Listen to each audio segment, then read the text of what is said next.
আসসালামু আলাইকুম, আশা করি সকলেই ভালো আছেন। আজকের এই ভিডিওতে আমি আপনাদেরকে দেখাবো কিভাবে আপনারা খুব সহজে টুইটার অ্যাকাউন্টের লিঙ্ক কপি করবেন। এক কথায় আপনার যে টুইটার অ্যাকাউন্ট আছে সেই অ্যাকাউন্টের প্রোফাইল লিঙ্ক আপনারা কিভাবে কপি করবেন। তো বেশি কথা বলবো না, চলুন ভিডিওটি শুরু করা যাক।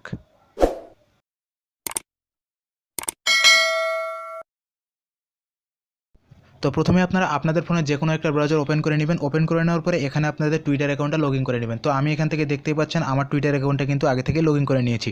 তো এখান থেকে লগইন করে নেওয়ার পরে উপরে আপনারা একটা প্রোফাইলের লোগো পাবেন, এখানে ক্লিক করে দেবেন। এখানে ক্লিক করার সাথে সাথে দেখতে পাচ্ছেন এরকম ইন্টারফেস চলে আসবে। এখান থেকে আপনারা জাস্ট প্রোফাইলের উপরে ক্লিক করে দেবেন। তো আমি এখান থেকে আমার প্রোফাইলের উপরে ক্লিক করে দিলাম।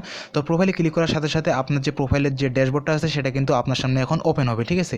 তো দেখতে পাচ্ছেন এই যে আমার ড্যাশবোর্ডটা, আমার যে প্রোফাইলটা, এখানে কিন্তু সব ডিটেলস কিন্তু এখানে আছে। তো এখন আমরা এখান থেকে কীভাবে লিঙ্কটা কপি করবো, তো উপরে আপনারা দেখতে পাচ্ছেন একটা সার্চ বারের মতো, তো এখানে আমরা ক্লিক করে দেবো। এখানে ক্লিক করার সাথে সাথে নিচে আরও একটা অপশন চলে আসছে দেখতে পাচ্ছেন।